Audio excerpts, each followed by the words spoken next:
All right, welcome back. Today we are diving headfirst into one of the biggest what-ifs in all of history. We're going to unpack what the entire 20th century could have looked like if the German Empire and the Central Powers had pulled off a quick, decisive victory in World War I. And that brings us to the central question, right? It's a huge one. What if that brutal conflict actually ended up preventing the even greater horror of World War II? The answer, as you're about to see, is way more complicated and honestly, way more ironic than you might think. So let's get into it. So to really get how this alternate future plays out, we have to go all the way back to the start of the war, back to 1914. We have to focus on one single incredibly bold military plan that becomes the hinge point where our entire timeline swings in a different direction.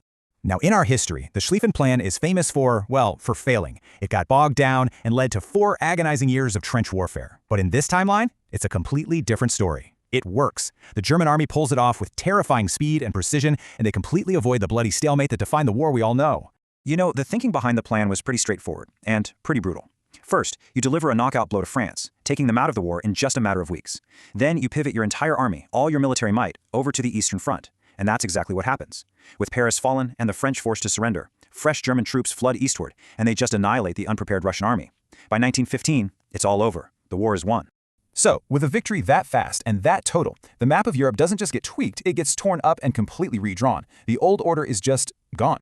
And for the losers, well, the consequences are absolutely catastrophic. France gets handed its second humiliating defeat by Germany in less than 50 years, and its government completely collapses.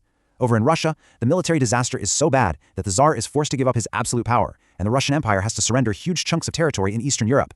So Germany's victory creates this whole new reality. Belgium is now, for all intents and purposes, a German puppet state. Great Britain, seeing its allies get crushed, is left isolated and has no choice but to sign an armistice. And Austria-Hungary, they finally get the one thing they wanted from the very beginning, the total conquest of Serbia. The bottom line is, the German Empire is now the undisputed master of Europe. But Germany's ambitions didn't stop at the shores of Europe. Not even close. This victory finally gives Berlin the chance to achieve its long-held dreams of being a true global power, and in the process, it reshapes the entire world map.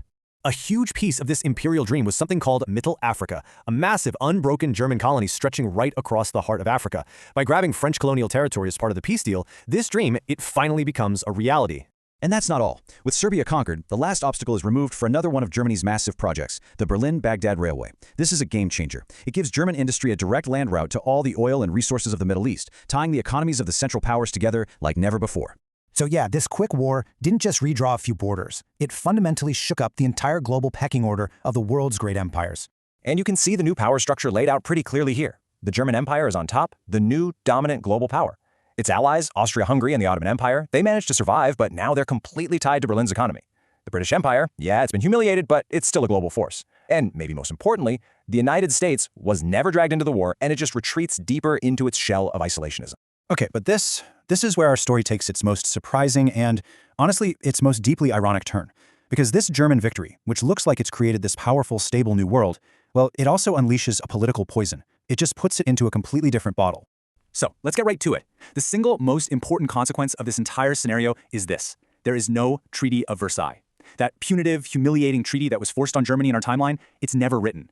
And that one fact changes absolutely everything. And this, right here, is the greatest irony of this whole alternate world. Without the national shame of Versailles, there's no stab-in-the-back myth for extremists to latch onto. There's no deep, festering resentment brewing in the German people. The tiny, fringe Nazi party never gets any traction, Adolf Hitler remains a nobody, and the Kaiser stays on the throne. World War II, as we know it, never happens. But does that actually mean the world is a better place? This really sharp comment, from the online discussion that actually inspired this whole explainer, it hints at the chilling final twist to this story. See, the danger hasn't vanished, it's just moved. Just think about it for a second. Every single condition that allowed fascism to take root in Germany in our timeline, we're talking national humiliation, political chaos, economic ruin, and this burning desire for revenge. All of those conditions now exist in the defeated nations of France and Russia. The seeds of fascism, they don't just blow away in the wind. No, instead, they find fertile new ground in the bitter soil of French and Russian defeat. The political virus that created Nazism in our timeline, it hasn't been cured. It has simply infected a new host. And that is the deeply unsettling question we're left with at the end of the day. We've erased Hitler, we've erased the Nazis, but what if in their place we've created a vengeful fascist France or a fascist Russia just itching for another war? So I'll leave you with that thought. Is that a world you'd rather live in? It's a choice with no easy answer. Thanks for joining me.